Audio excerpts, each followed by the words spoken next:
Star హీరోలందరూ mass సినిమాలు చేస్తూ hit కొట్టేస్తున్న టైంలో కమల్ హాసన్ అనౌన్స్ చేసిన సినిమా గురించి విని అందరూ ఆశ్చర్యపోయారు. కెరియర్లో ఇప్పుడిప్పుడే ఎదుగుతున్న టైంలో ఇలాంటి సినిమా చేయడమంటే పాతాళానికి వెళ్లటానికి స్వయంగా దారి వేసుకుంటున్నట్టే అంటూ ఎంతోమంది హెచ్చరించినా కమల్ అస్సలు వెనకడుగు వేయలేదు. టాకీలు మొదలైన టైంలో మూకీ సినిమా తీసి బ్లాక్ బస్టర్ హిట్ కొట్టారు కమల్ హాసన్. ఇప్పటికీ కమల్ హాసన్ కెరియర్లో ఓ మాస్టర్ పీస్గా నిలిచిపోయే పుష్పక విమానం గురించే ఈ వీడియో. 37 ఏళ్లైనా ఇప్పటికీ నేటి తరం గురించే సినిమా తీశారా అన్నట్టు ఉండే ఈ సినిమా విశేషాలు ఈ వీడియోలో తెలుసుకుందాం, వచ్చేయండి. సినిమాలో 3 నిమిషాలు ఏ డైలాగ్సు లేకపోతే బోరుగా ఫీలవుతాం. అలాంటిది ఏ మాట లేకుండా 2.5 గంటల సినిమా నడపడమంటే మాటలా? ఉలుకు పలుకు లేకుండా రోజుకు 4 షోలు చొప్పున 100 రోజులు ఆడి మాటలకందని విజయం సాధించిన చిత్రం పుష్పక విమానం. సంగీతం శ్రీనివాసరావు, కమల్ హాసన్ కాంబినేషన్లో వచ్చిన ఈ సినిమా అప్పట్లో పెద్ద సెన్సేషన్ సృష్టించింది.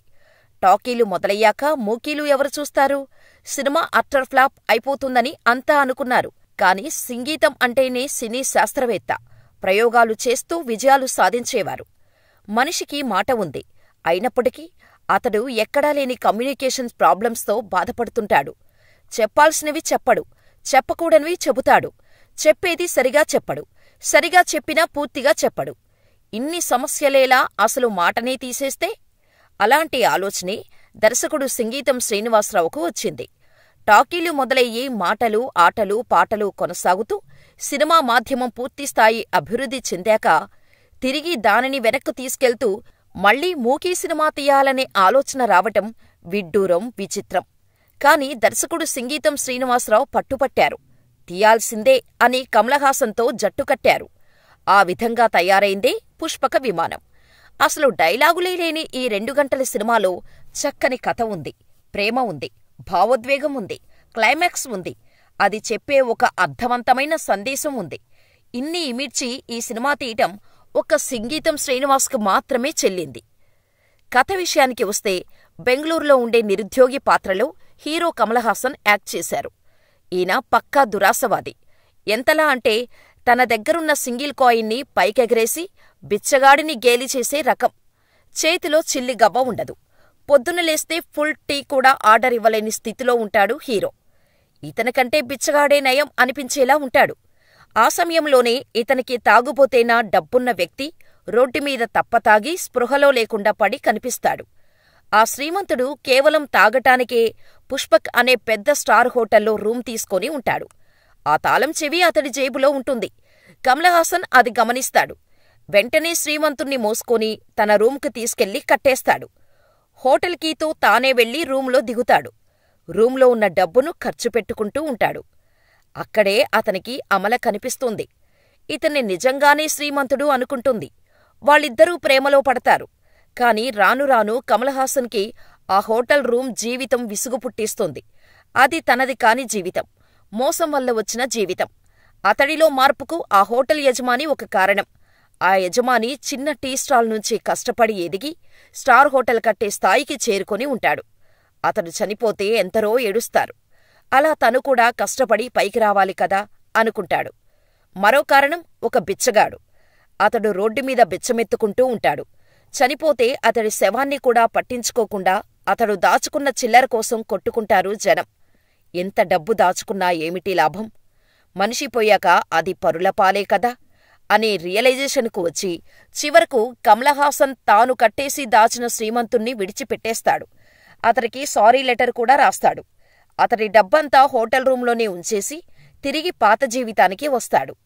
అదే సంగతి లవరైన అమలకు చెబితే ఆమె మొదట ఆశ్చర్యపోయినా క్షమిస్తోంది. తాను ఆ ఊరి నుంచి వెళ్లిపోతూ తన అడ్రస్ ఉన్న కాగితాన్ని కమల్ వైపు విసురుతోంది. కాని ఆ కాగితం డ్రైనేజ్లో పడిపోతుంది. కమల్ హాసన్ సినిమా మొదల్లో ఎలా ఉన్నాడో సినిమా చివర్లో కూడా అలాగే ఉండగా సినిమా పూర్తవుతుంది. దురాశ దుఃఖానికి చేటు అని పెద్దలు ఏనాడో చెప్పారు.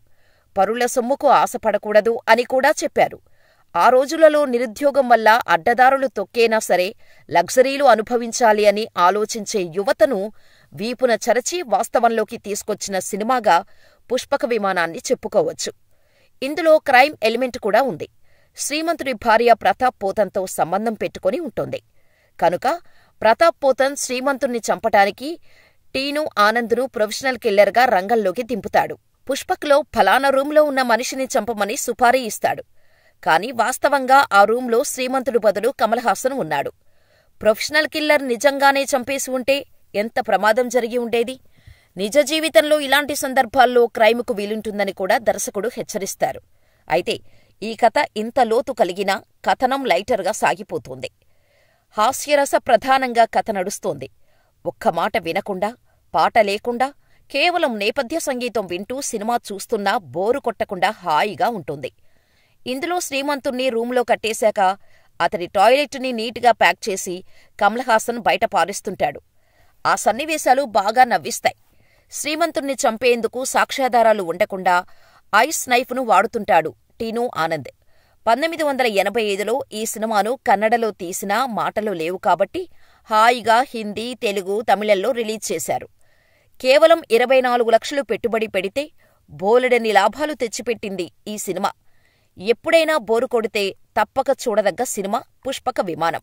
ఈజీ మనీ కోసం మోసాలు, నేరాలు చేయటానికి నేటి యువత వెనకాడటం లేదు. అలాంటి షార్ట్కట్ ఆశలు ప్రమాదకరమని, కష్టపడి పైకి రావటంలోనే తృప్తి ఉంటుందని ఆ రోజుల్లోనే చెప్పినా నేటికీ రెలెవెంట్గా అనిపించే మూవీ పుష్పక విమానం.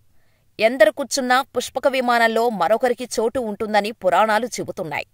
అలాగే ఎన్ని కోరికలు తీరినా మనిషి ఇంకేదో కావాలనుకుంటాడని సింబాలిక్గా చెప్పేందుకే ఈ సినిమాకు పుష్పక విమానం అనే పేరు పెట్టారట.